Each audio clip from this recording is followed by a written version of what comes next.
tahun 135 Masehi. Jangan tanggung-tanggung deh kalau mau 135 Masehi. Gimana kalau 1978 sebelum Masehi?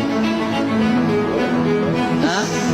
1978 sebelum Masehi, lahirnya Nabi Ibrahim di Babilonia, yang kemudian Abraham kalau kata orang Kristen, ya Avram kalau kata orang Ibrani, Ibrahim kalau kata orang kita, adalah orang yang sama. Kemudian dia pindah dari Irak, tanah orang Arab, kemudian pindah kemana? Ke Hebron. Lalu kemudian dia bertemu dengan Sarah, dan kemudian bertemu dengan Hajar. Dari Hajar kemudian akhirlah Ismail. Dari Sarah kemudian lahirlah Ishak. Apa agama Nabi Ishak? Apa agama Nabi Ismail? Apa agama Nabi Ibrahim? Apa yang ditinggalkan? Kelihatan yang ditinggalkan oleh Ibrahim adalah Masjidil Aqsa untuk Nabi Ishak, dan Masjidil Haram untuk Nabi Ismail. Sampai di sini sudah jelas.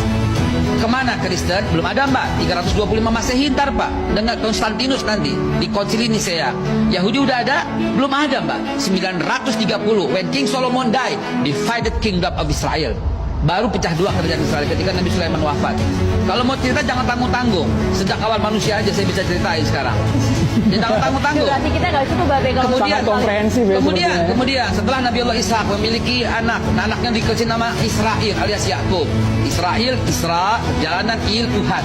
Ishakil namanya Ishak, Ishakil. Ishak menggembirakan, Il Tuhan. Tuhan menggembirakan aku. Ismail namanya Tuhan mendengarkan aku. Isma mendengar, Il Tuhan. Oke, itu bahasa Ibrani semua, tapi tolong perhatikan. Apa agama Nabi Yakub? Yakub punya 12 anak, Rubain, Simon, Levi, Yahuda, Isakar, Zebulun, Gad, Akhir, dan Naftali, Yusuf, dan Benyamin. Anak keempat ini yang menjadi masalah nanti di kemudian hari. Mereka masih beragama Islam, belum ada agama Yahudi, dan mereka semua Bani Israel. Bani Israel adalah Muslim. Kemudian Nabi Yusuf kemudian pindah ke Mesir, dan kemudian dilanjutkan oleh Nabi Musa. Mungkin disebut oleh Moses, dilanjutkan Nabi Joshua atau Nabi Yusha bin Nun. Kemudian Yusha bin Nun berhasil masuk kembali. Itu Israel masih benar. Israel masih bangsa yang terpuji. Wah, ini fadatukum alal alamin. Israel itu ditinggikan oleh Tuhan, oleh Allah. Itu masih benar. Tapi ketika when King Solomon died, dari Yusha bin Nun kemudian Nabi Yakub. Kekeliruannya berada di mana? Kekeliruan, ini bukan kekeliruan. Penyelewengan dia dari mana?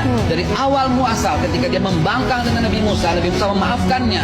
Kemudian sampai Nabi Yusha bin Nun berhasil membawa kembali ke tanah Palestina, ke tanah yang disucikan, tanah yang dijanjikan. Kemudian ketika Nabi Sulaiman wafat, baru divided kingdom of Israel. Baru pecah dua, satu Yudea, kemudian satu Israel. Israel masih Islam. Kenapa masih Islam? Karena sampai Nabi Isa alaihissalam masih memegang agama Islam, sedangkan Yudea membunuh para nabi. Yahudi membunuh para nabi. Nabi Sam'un, Nabi Samuel, Nabi Zakaria, Nabi Yahya, semua dibunuh. Bahkan Yahudilah yang menuduh Bunda Suci Maria berzina dan kemudian memiliki anak haram. Dari situ Be posisinya Be. Lihatlah bangsa ini dari awal mula emang tukang membangkang.